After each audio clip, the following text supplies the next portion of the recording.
What is up, Earth's mightiest subscribers? It's Ernie, Blerd without fear. Welcome back to the channel. Okay, so today we're going to be talking about X-Force number 8 by Benjamin Percy and Basal Dua. And in this video, we're going to learn that there's another entity that is powerful enough to strong-arm Zeno into doing exactly what they want. And that there are a lot more clones of Domino than we originally thought. We're going to talk about all this and more right now, but first, let's hit that intro. Word to wise, grass only greener when it's fertilized.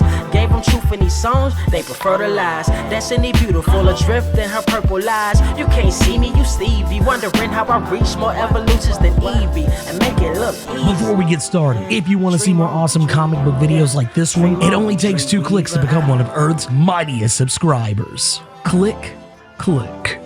So in this issue, we learn a good bit about what was going on with Domino, the harvesting of her DNA, her skin. Of course, we learned a while back that that was exactly how they were able to make it into the island, because with her skin grafted on them, Krakoa simply ignored them. But in the case of this new player, who unfortunately, we never really get to know her name because Domino puts a bullet through her eye socket almost as soon as she catches up with her. But whatever she was, she's not that different from the Reavers that assassinated Xavier, the only difference being that instead of having some of Domino's skin grafted to her body, she is literally a clone of Domino. But not only is she a clone of Domino, complete with her power set and all that entails, she also is outfitted the same as the Reavers that assassinated Charles in X-Force number 1. She has weapons built into her body, just the same as them. Her teeth are essentially explosive putty. Her ear can be ripped off and treated as a garrote wire. She even has weapons hidden underneath her skin in the bones of her arms. And not only that, but one thing she does have in common with Domino is that Domino is able to produce 4-leaf clovers in excess of 100 a day just by being in an area, which even Sage points out that only 1 in 10,000 plants have 4 leaflets. They're able to use this to track down all the other Domino clones that could potentially be out there. And it just so happens that there is a buildup of 4-leaf clovers in Russia. Now, this leads to Domino and Colossus going on a tag team mission to try and track down these would-be clones, one of which seems to have tried to access a Krakoan gate not that long ago, but we don't know the identity of this person. And when Colossus and Domino board a train funded by Zeno that is carrying even more clones of Domino, they discover there's an entire train car full of harvested organs, all derived from Domino's DNA. Not only that, but a whole ass train car full of Domino clones in just about every shape, form, fashion, and variety you could possibly imagine. Now, it doesn't take long for them to dispatch these Dominoes because Colossus does what I think is probably the smartest thing I've ever seen an X-Man do. And he simply jumps out of the train car and brings the train to a halt immediately, crushing just about every car in the train, killing all of the Dominoes. Now, this also has the undesired effect of killing Domino as well, but this also explains how she was resurrected later and shows up in Wolverine number 1 without any of her scars from before. Now, I know a lot of people complained, I was seeing a lot of people bitching about the fact that she still had the scars from when she was abducted by Zeno, and we do actually get an answer as to why that is the case.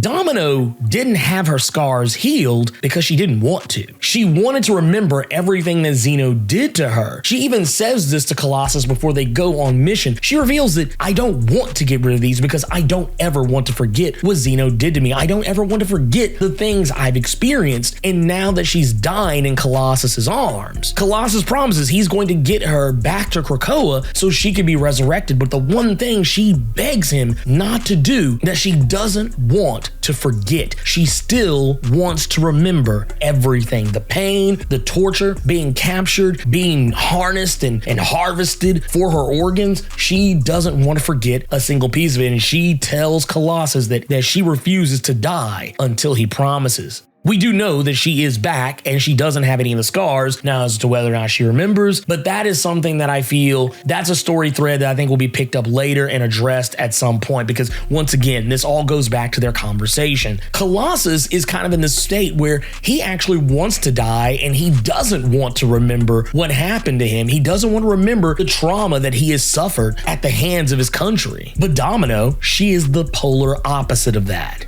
And I think this can probably set up some really interesting story threads as we go along here with X-Force. I'm really curious to see exactly where Benjamin Percy takes this. But the thing I found the most interesting in this book is when we finally get back to Zeno. Of course, being called Zeno, they are in fact a xenophobic, pro-human, anti-mutant hate group. And apparently our friend in the mask with the peacock going up his right arm, apparently he's not as big a shot caller as we originally thought. Because there's a particular someone, a shadowed figure who we never actually get to see their face, but he is clearly upset with how Zeno has been doing business and misappropriating his funds and losing assets that are costing them time and money. Now, we never get to see this guy, but whoever it is, they are powerful enough that they break the arm of Finnegan, who is, of course, the head guy's right-hand man, and he actually puts a look of fear on that guy's face. Even though this guy's wearing a mask, you can clearly see that something about this person terrifies him, and whoever it is, I don't know, but they seem to be very powerful and they seem to understand how Krakoa works. And they are planning to change how Zeno operates. Now, the first thing that crossed my mind was, what Russian villains do we know of that the X-Men have that are human? None really came to mind immediately, but I can definitely think of some mutants who are connected to characters who are in this comic, who it could be, but it wouldn't make sense if it were a character by the name of Mikhail. Because Mikhail Rasputin is a mutant. It would make no sense for him to work with an anti-mutant group, but whoever this is, they're clearly powerful enough to break a normal human's arm that is as built as Finnegan is. And it's not like Mikhail hasn't worked with anti-mutant groups in the past, so it's the only thing that makes sense, and the only reason I'm assuming he's Russian is because he clearly states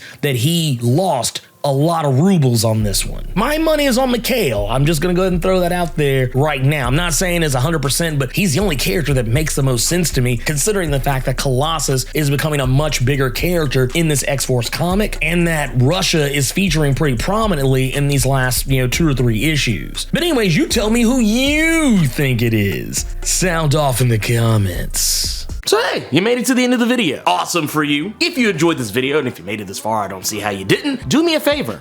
Hulk smash that like button. And if you want to see more awesome videos like this one, make sure you click subscribe so you can become one of Earth's mightiest subscribers, and tap that bell so you know when I post up. Also, feel free to go check out my Patreon, where if you chuck in a buck, you can get early access to most of my videos up to a week early. And if you have time, make sure you swing by nerd901.com, where you can find more of my content as well as other amazing stuff. Anyways, until next time, I love you 3000 plus ultra.